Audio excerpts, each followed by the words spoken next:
बिस्मिल्लाहिर्रहमानिर्रहीम। K2 times में खुश आमदीद। मैं हूँ आपकी मेज़बान मिनाहिल अवान और आज हमारे साथ K2 टाइम्स में मौजूद हैं K2 times deputy bureau chief Rawalpindi Babar Ali Khan sahab. अस्सलाम वालेकुम। वालेकुम अस्सलाम। क्या हाल है आपके?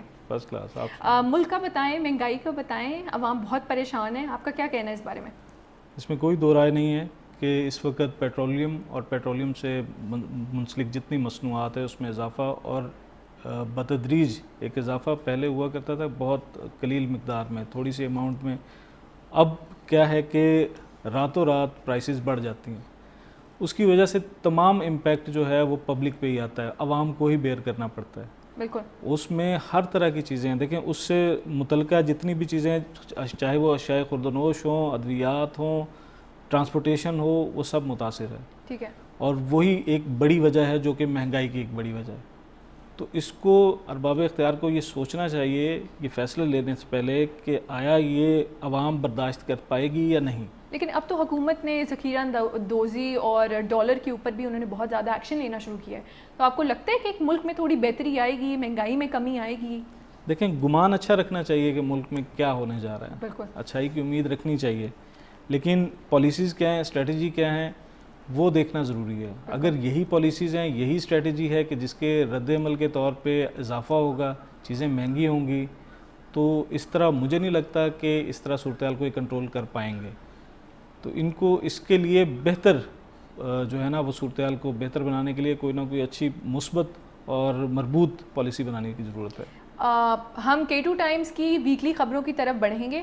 तो जो पहली खबर है वो ये है कि पेट्रोल 26 रुपये फ़ी लीटर महंगा, आवाम की चीखें निकल गई। क्या तज्ज़िया आपका इस बारे में? इसमें कोई शक नहीं है, आवाम की चीखें क्या, आवाम का बुरा हाल है। अवामी हलकों में जहाँ तक मेरे तक जो ख़बरें हैं या जो मेरी मालूमात के मुताबिक हैं, वो आवाम इस वक्त बहुत ज़्यादा तंग है। बिल्कुल। और उसकी मेन वजह ये है कि उनकी मूवमेंट रुक गई है। पेट्रोल फ्यूल एक ऐसी चीज़ है जिसकी बदौलत तमाम पहिया चलता है। बिल्कुल। तो मईशत का पहिया भी इसी के सर पे चल रहा है। बिल्कुल। तो इस पे इतनी तेज़ी से इसमें इजाफ़ा, और आवाम, कई लोगों अवामी हलकों में ये बातें हो रही हैं, उन्हें कही हमें पता ही नहीं होता, हम सुबह उठते हैं तो प्राइसेस चेंज, और इजाफे के साथ प्राइसेस चेंज, कभी कम भी तो हो, और फिर एक दफ़ा जिस चीज़ की प्राइस बढ़ गई वो कभी आज तक उसको रिवर्स नहीं हुआ। तो इस पे सूरत-ए-हाल बहुत ज़्यादा मखदूश है। लेकिन आपको हल क्या नज़र आता है? क्या आपको कोई चेंज नज़र आता है, कोई पॉजिटिविटी नज़र आती है? देखें, अवाम की मैं बात अगर मैं करूं तो अवाम में ये लोग कहते हैं, पब्लिक की मैं बात कर रहा हूं कि ईरानी पेट्रोल, बिल्कुल, जो कि बलूचिस्तान में 160 था 190 का पर लीटर मिल रहा है, बिल्कुल, तो हम वो क्यों नहीं लेते? नंबर एक। दूसरा ये कि हम इंटरनेशनल मार्केट से अब भी 100 रुपया ज़्यादा पे कर रहे हैं। बिल्कुल। तो वो एक वजह है, उसको कंट्रोल आज तक ना कभी किया गया, ना कोई कर रहा है उसको। बोझ जितना भी आता है वो आवाम के सर पे ही आता है, आवाम पे ही बोझ डाला जाता है, क्योंकि मोस्ट कंज्यूमिंग आइटम ही यही है। हाँ जी। तो आज तक जितने भी टैक्सेस और प्राइसेस का इतलाक जिस पे भी होता है, उन्हीं चीज़ों पे होता है जिसका इस्तेमाल, जिसकी कंज्यूमिंग ज़्यादा है पब्लिक के इस्तेमाल में। ठीक हो गया। अदरवाइज़ अगर पब्लिक के इस्तेमाल से हट करके लग्जरी आइटम पे अगर आप लगाएं, टैक्सेस भी लगाएं, प्राइसेस भी बढ़ाएं, कोई फ़र्क नहीं पड़ेगा। हाँ जी। तो जिसको कंज्यूम कर रहे हैं, मैं बुनियादी बात करता हूँ, आप छोड़ें इसको, पेट्रोल को छोड़ें, आप दीगर आ जाएं, आप दूध की बात करें, आप आटे की बात करें, आप प्राइसेस पे देखें कि वो प्राइसेस कंट्रोल नहीं। हुकूमत को चाहिए कि सब्सिडाइज करे, दे लोगों को रिलीफ। बिल्कुल। इन चीज़ों पे अगर रिलीफ देगी, पब्लिक को ये मोटिवेट किया जाए कि ना जाए, पब्लिक वैसे भी नहीं जाती लग्जरी की तरफ। बिल्कुल, ये तो ऐसा ही है। तो अवाम बेसिक नीड पूरी करे सरकार, तो अवाम खुश है। बिल्कुल। दूसरी खबर की जाने बढ़ते हुए कि पेट्रोलियम कीमतों पे इजाफा होते ही ट्रांसपोर्टर्स ने कराए बढ़ा दिया। जी बिल्कुल ऐसे ही है। ना सिर्फ ट्रांसपोर्टर्स ने बढ़ाए, बल्कि कल की मैं एक न्यूज़ देख रहा था, जब से ये प्राइसेस का इतलाक हुआ, 26 रुपये इजाफे के साथ 132 131 का रेट आया, तो उस वजह से ऑयल टैंकर माफिया जो है उन्होंने भी कहा कि हमारे भी किराए बढ़ाए जाएं। अच्छा। तो वो एक अलग चीज़ है, और इससे ये है कि इंटर सिटी, इंटर कंट्री जो हमारी मूवमेंट है वो एक डिस्टर्ब होती है किरायों के इजाफे के साथ। आप किसी भी ट्रांसपोर्ट का कोई भी आप ले लें, आप रेलवेज़ ले लें, आप बसों का ले लें, आप अर्बन की जो हमारी है ट्रांसपोर्टेशन उसका ले लें, तो किरायों का इतलाक तो हो जाता है, बढ़ जाते हैं, बढ़ा दिए जाते हैं, लेकिन वो कम कैसे होते हैं? पेट्रोल की कीमत तो फ्लक्चुएट करती है, डाउन भी होती है। बिल्कुल तो जब डाउन होती है तो ये रिवर्स क्यों नहीं होते, ये कम क्यों नहीं होते? बिल्कुल। तो आवाम के लिए सिर्फ बढ़ना है कि प्राइसेस बढ़ रही हैं, हाँ जी। कम तो हो ही नहीं रही। कम नहीं हो रही, लेकिन प्रॉब्लम ये है ना कि बहुत से लोग ऑब्वियसली वो पब्लिक ट्रांसपोर्ट्स की तरफ जा रहे हैं, लेकिन बहुत सी जगहों पे आज भी वो सहूलत मुयसर नहीं है।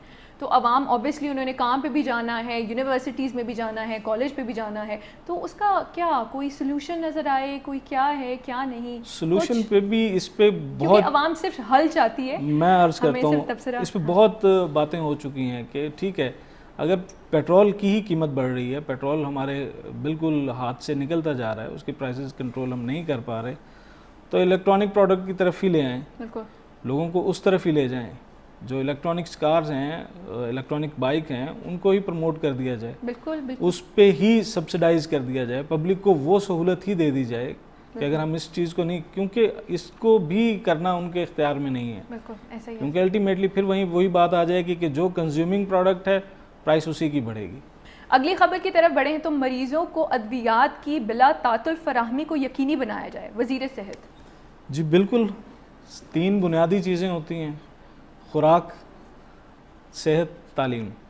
तालीम तीसरे दर्जे पे है, सेहत दूसरे दर्जे पे और खुराक पहले दर्जे पे। बिल्कुल सेहत को लेकर के पिछले 6 माह का अगर आप तजदिया करें तो 70% से ज़ायद अद्वियात में इजाफा हुआ है। ना सिर्फ इजाफा हुआ है, उस इजाफे के साथ साथ मार्केट में अवेलेबिलिटी नहीं है, बिल्कुल क्योंकि इंपोर्ट डिस्टर्ब हुई है बिल्कुल और हमारे पास लोकल जो प्रोडक्शन थी वो भी डिस्टर्ब हुई है। बिल्कुल। अब लाइफ सेविंग ड्रग्स जो हैं बहुत ज़रूरी हैं, जो कि मिलनी चाहिए आवाम को, वो नहीं मिल रही। बिल्कुल अस्पताल, सरकारी अस्पताल तो दरकिनार, वो तो दूर की बात होगी। बिल्कुल, बिल्कुल। आप मेडिकल इंस्ट्रूमेंट की बात करें, मेडिकल इंस्ट्रूमेंट भी उसकी कॉस्ट आप चेक करें। मैं हार्ट की बात करूंगा, स्टंट की बात करूंगा, मैं डायलिसिस से रेलेवेंट जो इंस्ट्रूमेंट है उनकी बात करूंगा, उनकी प्राइसेस भी। अब लोग करें तो क्या करें? बिल्कुल अब इन चीज़ों को ले करके अब हम कर सकते हैं, हम अपनी लोकल इंडस्ट्री को प्रमोट कर सकते हैं। हमें बेसिक इंग्रेडिएंट एक चाहिए होता है, जो बेसिक सॉल्ट होता है मेडिसिन फार्मास्यूटिकल से रेलेवेंट, वो हमें अगर उसको हमें वो टैक्स की छूट उस पर मिले या उसकी इंपोर्ट पे पाबंदी हमारी ख़त्म हो, तो हम ये किल्लत दूर क्या कर सकते हैं। हमारे मुल्क में ये हो सकती है, बिल्कुल क्योंकि ले दे करके हम ही हैं जिनको ये मुसीबत का या प्रॉब्लम का सामना है। बिल्कुल ऐसा आप ही। हमारे गिरदा गिर्द देखें, हमारे जितने हमसाया मालिक हैं उनमें ये प्रॉब्लम नहीं है, उनको ये इश्यूज़ नहीं है, तो सिर्फ इश्यूज़ हमें ही क्यों है? क्या प्राइस को लेकर के है, या इंपोर्ट को लेकर के है, या टैक्सेशन को लेकर के है? तो इन चीज़ों का हल होना चाहिए, इस पर गौर करना चाहिए। सेहत तो बुनियादी ज़रूरत है। बिल्कुल।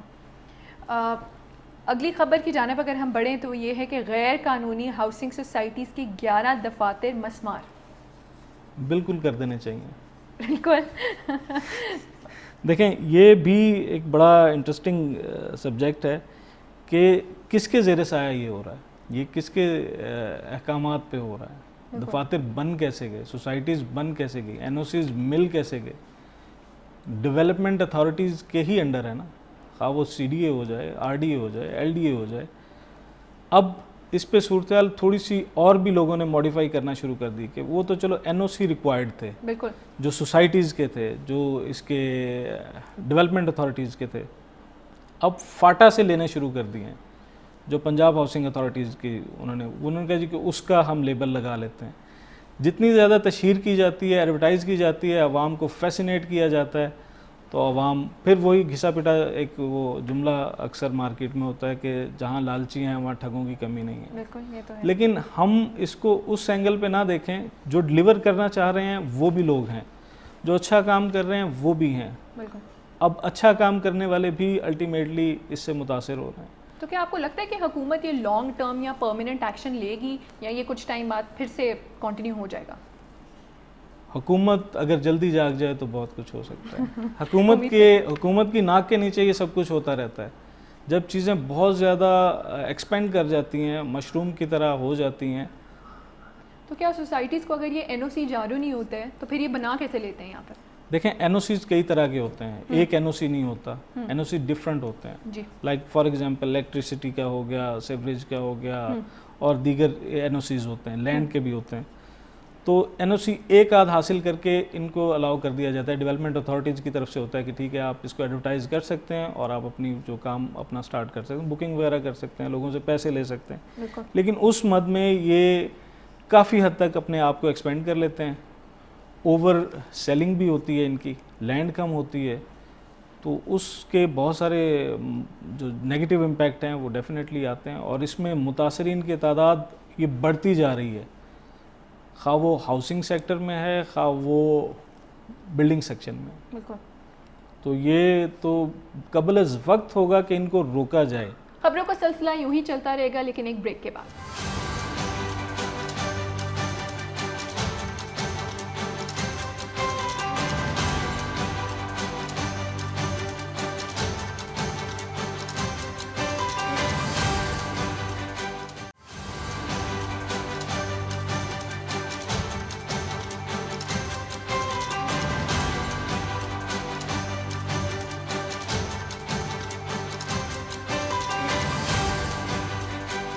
Welcome back. ब्रेक से पहले हम बात कर रहे थे हाउसिंग सोसाइटीज़ के बारे में। तो मेरा आपसे ये सवाल है कि आवाम ज़ाहिर है बहुत ज़्यादा ही अपने पैसे जोड़ के लोगों को और हाउसिंग सोसाइटीज़ को देती है, लेकिन किसी वजह से उनको उनकी अलॉटमेंट नहीं मिलते, उनको उनकी जगह नहीं मिलती, कोई फराहम नहीं होता और उसी वजह से उन्हें धक्के खाने पड़ते हैं, डिफरेंट नैब में जाना पड़ता है, ब्यूरोज़ में जाना पड़ता है। लेकिन गवर्नमेंट का इसका एक लॉन्ग टर्म कोई एक्शन क्यों नहीं है, या वो कोई पहले एक्शन क्यों नहीं लेती? इसका क्या आपका राय है? गवर्नमेंट का एक्शन या उनकी प्लानिंग तो है ही है, वो एक टाउन प्लानिंग के उसमें आती है, उसमें कैटेगराइज हम कर सकते हैं हाउसिंग सोसाइटीज़ को। टाउन बेस्ड होती है, कोऑपरेटिव हाउसिंग सोसाइटीज़ होती है। कोऑपरेटिव अगर मैं बात करूं तो कोऑपरेटिव के अपने बायलाज हैं, वो उन बायलाज के तहत ही लैंड बाइंग भी करती है और लैंड बाइंग के बाद ही वो लेआउट प्लान के साथ मार्केट में इंट्रोड्यूस करती है, फिर वो उसको लॉन्च करती है। वो किसी हद तक ठीक भी है, काबिल एतबार भी है, क्योंकि वो डेफिनेटली उसमें इसके अपने बायलाज के, अगर मैं पूरी डिटेल में नहीं जाना चाहता, लेकिन उसकी डिटेल में अगर आप जाएं तो उसमें सरकारी मशीनरी इन्वॉल्व होती है किसी हद तक, इनके आपसी इलेक्शन भी होते हैं। लेकिन मेन मसला होता है कि लैंड बाइंग एक सबसे पहला मरहला होता है कि लैंड बाइंग कितनी हुई है, उस लैंड बाइंग के तहत फिर एनओसीज और दीगर चीज़ों का इतलाक होता है, फिर वो चीज़ें आगे जो है ना इदारों में जाती है, डेवलपमेंट अथॉरिटीज़ में जाती हैं। इसी तरह टाउन की अगर हम बात करें तो टाउन आता है इंडिविजुअल और इंडिपेंडेंट कैपेसिटी में। मैं हूँ, मैं अपना को टाउन लॉन्च करना चाहूँ, मैं कोई भी पीस ऑफ लैंड बाइंग करूँगा और उसके ऊपर लेआउट प्लान बना करके मैं वो लॉन्च कर दूंगा। लेकिन आपको नहीं लगता कि अगर हम एक घर अपने कमरे के ऊपर एक एक्स्ट्रा कमरा बना लें तो गवर्नमेंट बहुत ज़्यादा आकर एक एक्शन लेती है, लेकिन इतने बड़े लैंड के ऊपर इतनी बड़ी हाउसिंग सोसाइटी बन गई है, किसी को कोई पता ही नहीं है? तो आपको नहीं लगता कि कोई सरकारी अफसर या अफसरान इसके अंदर मुलव्वस हैं? बिल्कुल, मुलव्वस होने का तो खैर मैं नहीं को बात करूंगा, उस पर हम बाद में बात करेंगे। अगर उसमें हमारे पास कुछ ऐसे सबूत हुए तो हम उस पर बाद में बात कर लेंगे, लेकिन मुलव्वस नहीं हम कहेंगे, इस पर होता है। गवर्नमेंट इदारों को पता होता है कि जिन्होंने एनओसीज दी है, क्योंकि ये सारे डॉक्यूमेंट्स जमा होते हैं, इन सारे डॉक्यूमेंट्स के अगेंस्ट ही एनओसीज जारी किए जाते हैं और एनओसी जब जारी कर दिया जाता है तो फिर तशहीरी मुहिम चलती है, फिर एडवर्टाइजमेंट इसकी चलती है और उस पर फिर पब्लिक आती है। लेकिन पब्लिक को सिक्योर करने के लिए ये चाहिए कि सरकार को कि वो जो है इसमें ऐसी लायामल तैयार करे कि जिसमें उनका पैसा डूबे नहीं। वो कोई ऐसा मैकेनिज़्म बनाएं कि जिसके तहत वो उनकी बॉन्डिंग रहे, गवर्नमेंट की जो परचेज़र है, जो आम आवाम है, उसकी बॉन्डिंग रहे, उसको पता हो कि मैं जो चीज़ बाइंग करने जा रहा हूँ, जो चीज़ मैं ख़रीद रहा हूँ, जहाँ मैं प्लॉट ले रहा हूँ, वो सेफ़ है, सिक्योर है, एनओसीज़ हैं उसके, हर तरह की किसी भी किस्म की कानूनी वो उससे पाक है, गैर कानूनी तो नहीं है। तो ये अगर चीज़ होगी तो हम इसकी रोकथाम कर सकते हैं, अदरवाइज़ तो इस तरह आवाम लुटती रहेगी। अगली खबर की जाने बढ़ते हुए कि ताजरों का रोज़गार बचाओ तहरीक का ऐलान। जी बिल्कुल, देखें 2-3 इश्यूज़ हैं इसके, इस पे जो अमूमन और हर दफ़ा ये ताजरों को ही फेस करना पड़ता है। एक तो सबसे पहले गर्मियों और सर्दियों के हवाले से जो टाइमिंग है, वो सरकार ऑफ एंड ऑन अनाउंस करती रहती है कि टाइम बढ़ा दिया जाए, मार्केट्स का टाइम कम कर दिया जाए। इस पे ताजर बरादरी का ये कहना है कि देखें जी, हमारे पास पहले ही एक तो महंगाई का जोर है और फिर हमें टाइम स्पैन भी कम कर दिया जाता है। अब अगर हम मामूलात देखें कि हमारी रोज़मर्रा की ज़िंदगी में मार्केट हमारी कितने बजे ओपन होती है, अब मार्केट अगर 11, साढ़े 11, 12 बजे ओपन होती है, अमूमन देखने में ऐसा मेरे ही है। मुशाहिदे में 12 बजे करीब, तो 12 से ऑनवर्ड वो लेट नाइट वो इसीलिए कर रहे होते हैं ताकि मूवमेंट लोगों की रहती है। गर्मियों की मौसम की बात करें तो लोग जल्दी सोने के आदी नहीं है, हमारी मूवमेंट उसी तरह। आप बैनुल अक़वामी मार्केट्स में भी देख लें, शाज़ो नादर कुछ एक आध ऐसे कंट्रीज़ हैं जो कि अर्ली मॉर्निंग जो है उनका बिज़नेस स्टार्ट होता है और मगरिब के साथ ही क्लोज खत्म हो जाता है। हम इस चीज़ को नहीं फॉलो कर सकते, हम इस चीज़ को इम्प्लीमेंट कर ही नहीं सकते। तो इसलिए हमारे लिए ये चीज़ जो है ना, एक तो टाइमिंग, फिर दूसरा जो अवाम को जो रिलीफ देने की बात है उसमें ये दीगर मामला जैसे पेट्रोल भी है, वो इसमें भी उसका भी इनपुट है, वो भी इसमें शामिल, क्योंकि उनका जो तरसील है, माल की तरसील, वो इसमें एडअप हो जाती है, वो कॉस्ट एक एडअप हो जाती है। लेकिन आपको नहीं पता लगता कि सुनने में हमें ये आया था कि 6 बजे तक ताजरों की दुकानों को बंद कर दिया जाएगा ताकि बिजली की बहुत ज़्यादा बचत हो सके, तो इसमें ताजरों के काम में बहुत ज़्यादा इफेक्ट नहीं आएगा? आपको ऐसा? बिल्कुल आएगा और आ रहा है, बिल्कुल वो इससे सफ़र कर रहे हैं, उनके कारोबार में बिल्कुल फ़र्क पड़ा है, क्योंकि पहले से ही एक तो इन्फ्लेशन की वजह से आमदन ना होने के बराबर है और लोगों की जो कुव्वत ख़रीद है सकत वो भी काफ़ी हद तक कम हो चुकी है, और ऊपर से ये इन टाइमिंग की वजह से बहुत ज़्यादा ताजर जो है बहुत ज़्यादा सफ़र कर रहा है, क्योंकि एक तो बैक एंड पे प्रोडक्शन सफ़र कर रही है बिजली की वजह से, प्रोडक्शन डिस्टर्ब हो रही है, प्रोडक्शन की वजह से तरसील उसकी जो डिस्ट्रीब्यूशन है वो डिस्टर्ब हो रही है, फिर मार्केट में क्लाइंट जो अवाम है, ख़रीदार है, वो अपनी टाइमिंग की वजह से वो सफ़र कर रहा है। तो क्या ये टाइमिंग अवाम के या ताजरों के मुताबिक फ़िक्स नहीं हो सकता? बिल्कुल हो सकता है, और इस पर कई ताजर बरादरी की, कई अंजुमन ताजरान की नशिस्तें हो चुकी हैं, लेकिन उसके बावजूद कोई खातिर का रिज़ल्ट नहीं आया, और इसी के रद्द-ए-अमल में हड़ताल वगैरह भी ताजरों ने की थी, लेकिन कोई इसका खातिर का नतीजा सामने नहीं आया। लेकिन सरकार को ये चाहिए कि लाजमी ये जो टाइमिंग है इस पर लाजमी गौर करें, क्योंकि बहुत ज़रूरी है, क्योंकि कोई ऐसा नुक्ता ना जाने दिया जाए जिससे अवाम को रिलीफ ना मिले, रिलीफ मिलना चाहिए। अगली खबर की जाने बढ़ते हुए कि निगरान वज़ीर आज़म का कहना है कि अमनो अमान और सरहदी सूरत हाल के बाइस इलेक्शन इल्तिवा का शिकार नहीं होंगे। क्या कहना है आपका? जी बहुत अच्छी बात है, ये स्टेटमेंट वज़ीर आज़म की बहुत अच्छी है कि इलेक्शन कतई किसी सूरत भी इल्तिवा का शिकार नहीं होना चाहिए, क्योंकि अवाम इस वक्त फोकस किए बैठी है कि इलेक्शन हो तो कोई मजमूई कैफियत में बदलाव आए। बिल्कुल सही है, जो कि इसी सूरत में मुमकिन है कि इलेक्शन का एक अनाउंसमेंट, उसकी एक डेट, और वो जब तक नहीं आती तब तक किसी सूरत भी कोई भी अवाम इस वक्त बहुत ही एक जमूद का शिकार है, और बिल्कुल एक फ्रीजिंग सिचुएशन है इस वक्त मार्केट में, और यही देख रहे हैं कि किसी तरीके से ये डेट आ जाए, अनाउंसमेंट हो जाए, ताकि मुल्क में जमहूरी जो एक है हमारा एक माहौल है बहाल हो, वो किसी सूरत भी होना चाहिए।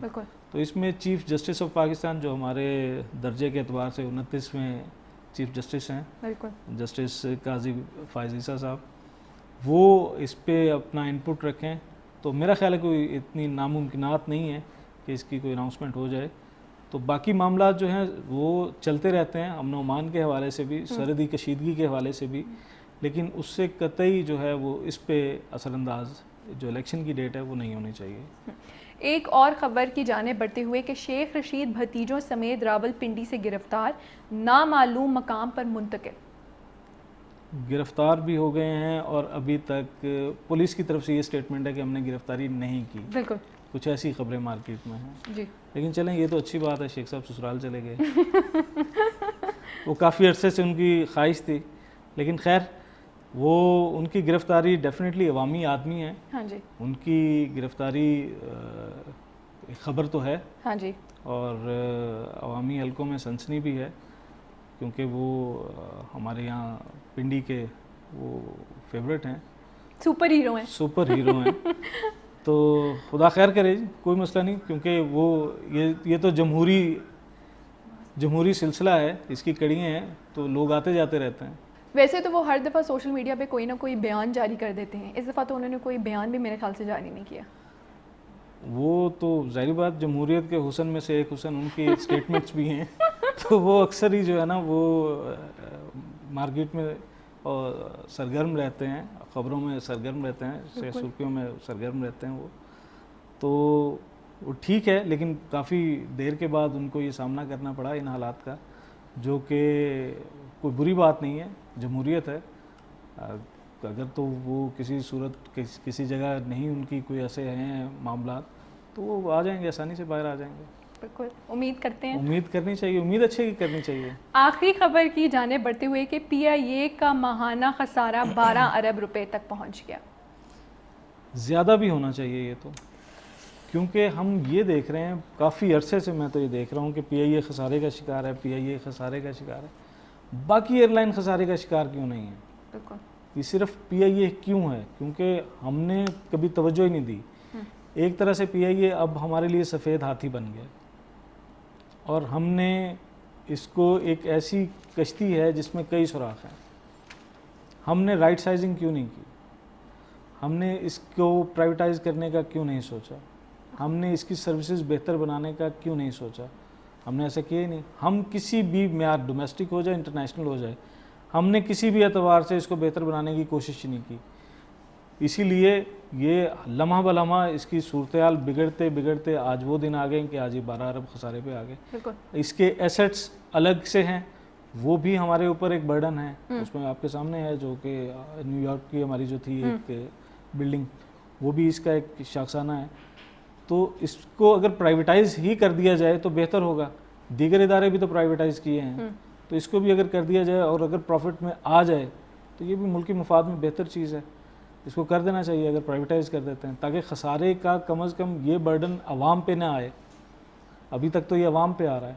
तो ये तो वही इदारे हैं ना जो सबसे अच्छी एयरलाइन मानी जाती थी और लोग बड़ी इसकी मिसालें देते थे। इसमें कोई शक नहीं है, नंबर 1 एयरलाइन पाकिस्तान की थी। और ये मुझे कहते हुए बड़ा दुख हो रहा है कि पाकिस्तान की नंबर 1 एयरलाइन थी। अब लोगों की प्रेफरेंस आप चेक करें, हमारे अवाम की प्रेफरेंस चेक करें कि वो इस वक्त कौन सी एयरलाइन को तरजीह दे रहे हैं। आया PIA को देते हैं, उनको देनी चाहिए। अगर मैं ओवरसीज़ पाकिस्तानियों की बात करूं तो वो इतने मुहब्बे वतन हैं कि वो प्रेफरेंस उनकी PIA होती है। जब वो घरों को लौट रहे होते हैं कहते हैं PIA ही होनी चाहिए हमारी। तो हमें इसके म्यार को अगर हम बेहतर बना लें तो मेरा नहीं ख्याल है कि हम अब भी इसको गिरते हुए इसको हम ना संभाल सकें। हम संभाल सकते हैं इसको। आज के लिए इतना ही। बहुत बहुत शुक्रिया बाबर अली खान साहब आपका भी बहुत बहुत शुक्रिया। मुझे और बाबर अली खान साहब को इजाज़त दीजिए। अगले हफ्ते फिर मुलाकात होगी। अल्लाह हाफ़िज़।